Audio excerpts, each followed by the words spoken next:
Eu os cumprimento com a paz do Senhor.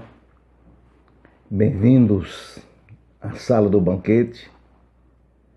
E nesse instante eu quero falar sobre algo muito importante que tem tirado assim a paz de muitas e muitas pessoas, trazendo assim, vamos dizer, pânico, desespero, inconstância diante das situações que têm acontecido ao longo da vida, né?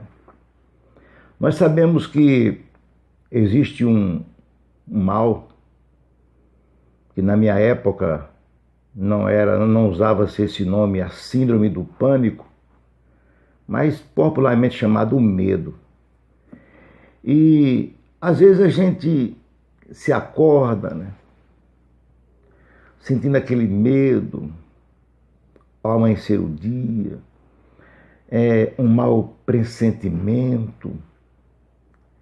Você tem que trabalhar, tem que ir ao médico, tem que fazer qualquer outra atividade, mas você vem com aquele medo, com aquele pressentimento ruim. E muitas vezes isso faz com que você cancele a sua agenda do dia, que seja trabalho, que seja uma consulta médica, outras coisas semelhantes, né? Você programa no dia anterior e quando amanhece o dia, que você se acorda, aí vem aquele medo. Você começa a ter medo de sair para a rua, ter medo de enfrentar os problemas, ter medo de chegar naquele devido lugar, e isso vai se arruinando, e por mais terapia que você faça, só há uma solução que você vai aprender neste canal, nesse estudo, nesse instante. Nós sabemos que quando vem esse medo, aquele pressentimento, que a gente vence, assim, vamos dizer assim, as etapas da vida que a gente olha, tem que fazer. E você sabe que eu estou falando a verdade. Isso acontece com muitas e muita gente. Já aconteceu comigo. No ano de 1973, eu morava no estado da Paraíba, numa cidade chamada Santa Rita, próximo à capital João Pessoa. E eu trabalhava na fábrica de cimento, na Sal, numa ilha chamada Itapeçoca, que pertence ao município da cidade de Goiânia, Pernambuco. E eu trabalhava numa empresa empreiteira chamada Samel. E eu trabalhava a semana toda, ficava lá, chamada aquela República. E no sábado até 11 horas nós trabalhávamos e depois retornava para casa. Mas quando chegava segunda-feira de madrugada, que eu tinha que sair para João Pessoa, eu me acordava com medo, passei a me acordar com medo. E eu não sabia o que era, quem era o meu inimigo, esse inimigo invisível, eu não sabia. E quantas vezes eu confesso para vocês que eu viajava na empresa de ônibus chamada Bonfim, eu não sei se ainda existe lá, e quando eu chegava de João Pessoa para Goiânia, ou seja, para a entrada da fábrica, dava mais ou menos 1 hora, por aí. E quando muitas vezes eu saltei na entrada da fábrica, o medo aumentava e eu passava para o outro lado, oposto da pista, e pegava o próximo ônibus que passasse em direção a João Pessoa. E voltava para casa e procurava os médicos me examinavam e não encontrava nada. E ele dizia que era estresse, me passava alguns medicamentos, e muitas vezes meu irmão, que hoje é vivo, graças a Deus, mora lá, vinha comigo para a ilha. Passava a semana para me readaptar, para conseguir a trabalhar. Era o medo, chamada síndrome do pânico, o medo, aquela coisa aqui. E a gente, às vezes, isso acontece com evangélico, não evangélico, ele não escolhe. Aí, quando a gente vence a primeira etapa, que é ir trabalhar, aí as coisas começam, quer dizer, você consegue vencer a agenda do dia, você consegue vencer a primeira etapa do medo. Aí vem a segunda, porque você começa a construir na sua mente, no seu intelecto, um inimigo invisível. Às vezes você acha que esse inimigo é o patrão, ou é o seu empregado, ou é o seu cliente. Às vezes você acha que esse inimigo é o companheiro de trabalho.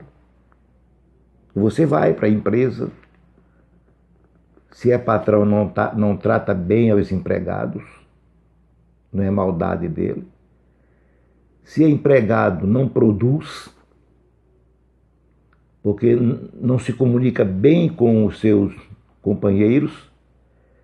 E se você é vendedor, não trata bem os clientes, porque aquele medo interior, ele está como uma fornalha, procurando lhe destruir a todo custo. Eu fui liberto e eu quero passar para você este medicamento, esta fórmula importante. Se você está passando por esta síndrome do medo, do pânico, tem solução, porque a Bíblia Sagrada, ela nos dá solução, ela nos faz solução. E você sabe se você está passando por isso, ou já ouviu alguém dizer, e no final do dia você entra em desespero, e muitas vezes tem medo até de chegar em casa, para não encontrar os problemas que são peculiares da vida. Mas isso acontece, com certeza. Mas você pode me perguntar, mas pastor, o que é que eu devo fazer quando isso acontecer? Quando essas coisas, você pode dizer, eu estou passando por isso. Isso tem atormentado a minha mente. Você pode dizer, eu sou crente, eu participo de uma igreja, ou eu não sou evangélico, não sei. O intuito desta palestra é ajudar as pessoas.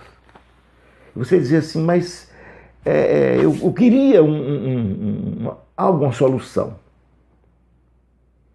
Eu digo para você nesse instante. A Bíblia Sagrada, ela responde. Ela tem solução para essas coisas. Em primeiro lugar, isso aí é fundamental, é indispensável, que na noite anterior, ou seja, você vai dormir hoje, vamos supor que hoje é noite para você, você vai trabalhar amanhã, você nunca vá dormir sem orar. Nunca, nunca. Não deite na cama, não durma sem orar jamais, sem conversar com Deus. É o primeiro passo para a vitória. É para a vitória. Se você é casado ou casada, chama o seu cônjuge. Chama a sua esposa ou seu marido. E diga, vamos orar juntos. Se você é solteiro, ore sozinho. Vá lá. Às vezes você dobra o joelho e não consegue orar. Não é verdade? Faltam palavras. E a Bíblia diz lá em Romanos que o Espírito Santo, ele ora por nós, com gemidos inexprimíveis, quando a gente não sabe como pedir. Então, quando você estiver passando por esse problema, chama o Espírito Santo. Ele ora por você, ele dá gemidos inexprimíveis. Mas se você consegue orar, Jesus ensinou um modelo muito prático. Muito prático. Está lá em Mateus capítulo 6, que todo mundo conhece chamada a oração do Pai Nosso, né? No capítulo 6 ele começa ali, Pai Nosso que está no céu. E às vezes a gente decora este modelo achando que está orando, mas não é uma oração, não é uma ladainha. Ele deu um modelo como você orar. A primeira atitude na sua oração, na minha oração, na nossa oração, é reconhecer a soberania de Deus, que Ele é Pai, Ele está no céu e Ele é nosso. Quando você reconhece a soberania de Deus, é o primeiro passo, ao sair de casa ou ao dormir, você reconhece a soberania de Deus, reconhecendo o seu nome, reconhecendo o seu reino e reconhecendo a sua vontade. Você reconhecendo o nome de Deus, o reino e a vontade, você está reconhecendo a soberania de Deus. Depois você passa para as suas atitudes pessoais, suas necessidades que são peculiares da sua vida, o pão de cada dia, que é o nosso mantimento, não é isso? O nosso alimento que vem fornecer e tal. Depois você pede uma vida espiritual renovada, através do perdão. Pai, me perdoa como eu perdoei os meus devedores, aqueles que eu maltratei. E você finaliza pedindo direção para ser dirigido e protegido das tentações, quando Ele livra-me das tentações. E quando você faz isso, Davi, ele diz no Salmo 3, versículo 5, o verso 5, eu quero ler com vocês. Aí você vê como Davi foi um homem vitorioso, um rei que teve vitória em muitas e muitas batalhas. O Salmo de número 3 e o verso de número 5. Davi começa a mostrar o segredo da vitória. Ele diz assim, ó: eu me deitei e dormi. Veja bem, deitou e dormiu bem. Acordei, porque o Senhor me sustentou. Aí você dorme e se acorda bem. Aí você ora. E quando você ora, no Salmo 5 e verso 3, Davi faz aquela outra oração com promessas, ele prometendo a Deus, dizendo: pela manhã ouvirás a minha voz. Como? Você está orando pela manhã, falando com Deus: Pai Nosso, eu preciso disso. Pai Nosso, o Senhor é santo, o Senhor é meu Deus, o Senhor é o Senhor, eu te amo, eu te adoro, tal.